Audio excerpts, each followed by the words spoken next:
Tack snälla. I'm going to do this in English though.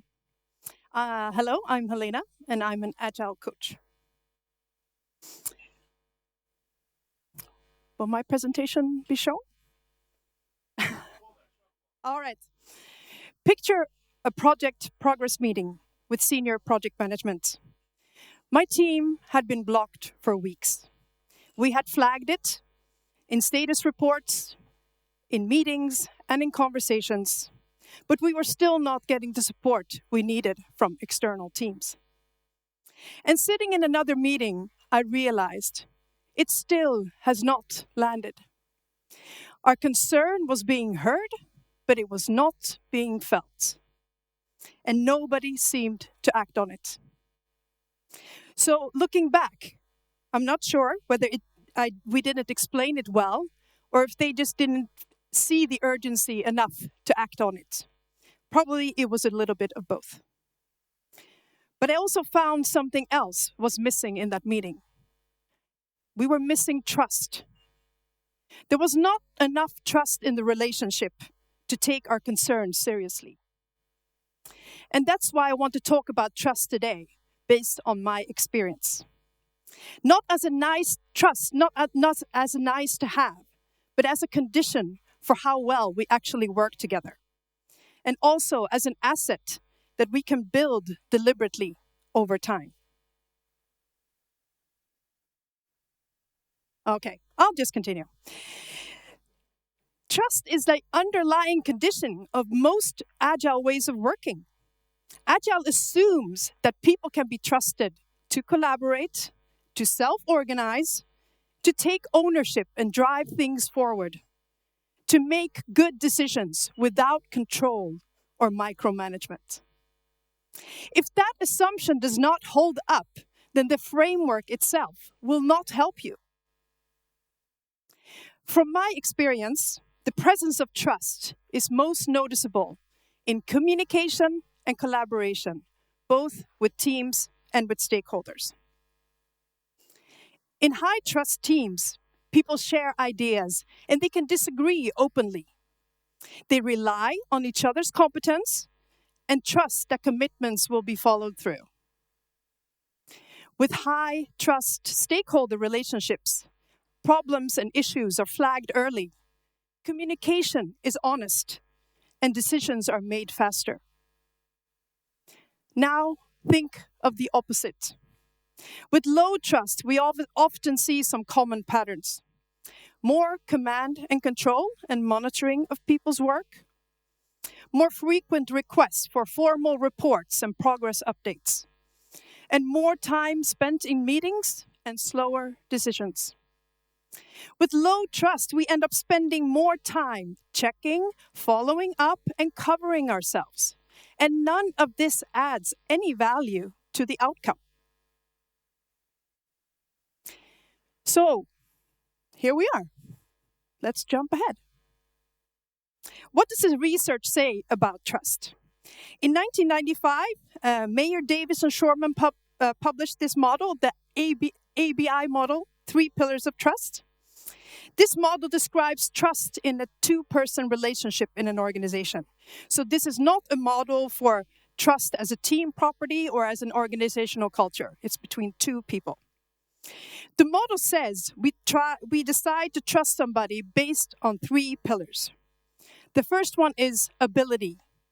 Can you do it? And this is about competence in a specific domain. Do I believe that you have the skills to deliver? And here it's important to understand also that it's context dependent. I can trust you to analyze a bug, but maybe not do brain surgery, at least not on me. The second one is benevolence. Do you care? Do I believe that you have good intentions, not only for yourself, but also that you will protect my interests? And the third one is integrity. Are you honest? Do I believe that your actions will match your words? All 3 pillars are required to feel trust, but they don't all carry equal weight in every situation. I can trust your ability and your integrity, but if I still doubt your intentions, I will still hold back a little bit. So it is the weakest pillar that will determine the level of trust. And these perceptions can change over time as you get to know somebody, as they show up and follow through, which means that trust can be built deliberately over time. I want to share two situations from a recent project. This was a system integrations project including 5 external platforms. For our platform, our team setup was a little bit different. We had a slightly bigger team because we needed more competencies, and we also had a different release strategy because we had a live customer interface. Although there were valid reasons for our platform and our team to be different, we kept being questioned on it by stakeholders. And even though we tried to explain the reasons, the criticism kept coming back. Looking back, I don't think it was ill will. I think it was a lack of shared understanding. The stakeholders who pushed back were too far removed from the platform to understand and follow the reasoning. And so there was not enough common ground for trust to grow. So our explanations never really stuck. In the same project with a different stakeholder with another team working on the same platform, something completely different happened. We had a shared picture, what the platform needed, and the challenges that each team was facing. And from that shared understanding, we could cooperate and share project resources over project boundaries. And that would not have been possible without trust. So 2 relationships and 2 completely different dynamics. At the time, I did not frame this as a trust problem. But looking back, trust helps me understand why the relationships were so different.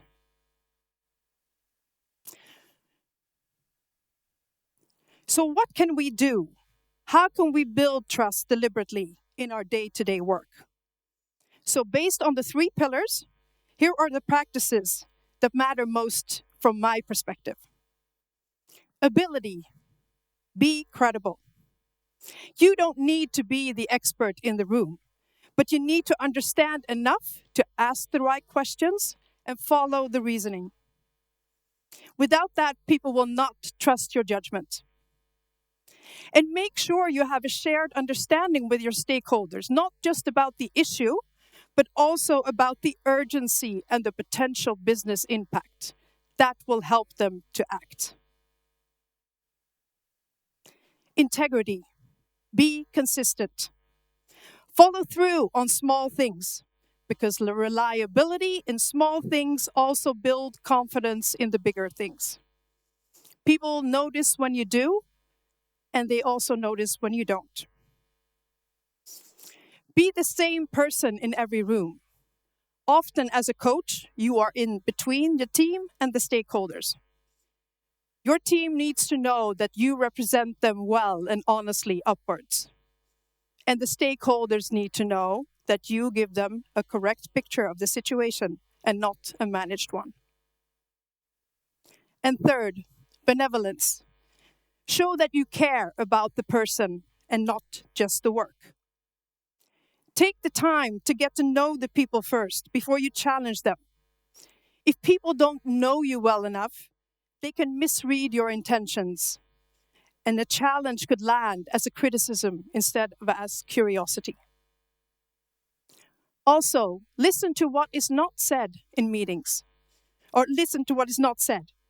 In meetings, notice who speaks and who goes quiet and when. Follow up if you discover any recurring patterns. This signals that you're not only paying attention to the meeting, but also to the people.